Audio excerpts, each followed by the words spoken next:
Good morning, Carl. Airbnb is losing a key executive ahead of its expected 2020 listing. Belinda Johnson announcing that she is stepping down as chief operating officer in an email to staff viewed by CNBC. She says the decision is a family one, and she will join Airbnb's board of directors as its 9th member and 3rd woman. Now, the timing for Airbnb, though, is rough. She's been at the company since 2011. She's become Brian Chesky's number 2. She's also been called the Sheryl Sandberg of Airbnb.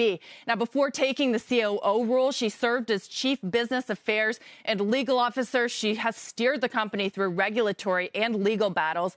In large part due to her, Airbnb has taken a very different approach with regulators than other gig economy startups like Uber. And that is one of collaboration. Now, as a result, Airbnb has positioned itself as a friendlier disruptor and worked with regulators on policy. Still, though, the company, as it approaches a 2020 listing, is facing a slew of regulatory disputes over taxes and renter rules with a number of city governments, including New York and New Jersey, where residents voted overwhelmingly to impose greater regulation on short-term rentals. Now, regulations could cool investors' outlook on the company. In a statement, co-founder and CEO Brian Chesky says, quote, "Belinda was the first executive I ever hired. When I hired her, Airbnb was beginning to make noise with governments around the world, and there were a lot of people who didn't like us. Belinda taught me better. She told me that we should meet the people that don't like us." Guys, this is a big loss for Airbnb. Back over to you.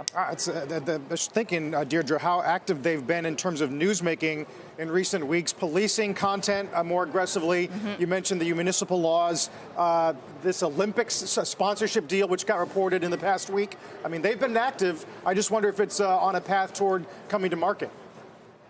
Right. I think that this is more scrutiny as they very publicly head towards that listing. So the scrutiny is on them. They need someone like Belinda Johnson, certainly. So it is a big loss for the company. Now, the reason is to spend more time with family. What I've heard is that there isn't any other reason to think that that's true, but certainly the timing is very tough. She is a very trusted executive to Brian Chesky, and as I mentioned, she's been there since 2011, the very first executive that he ever hired, and she is seen as very, very strong on the regulatory front. But remember, she does stay involved as a board member, so they do have that benefit. Yeah, and Deirdre, she hadn't actually been there that long in that specific role, and I remember there was some kind of internal battle between her and Lawrence Tosi, who was the CFO, which ultimately led to Tosi's departure from the company.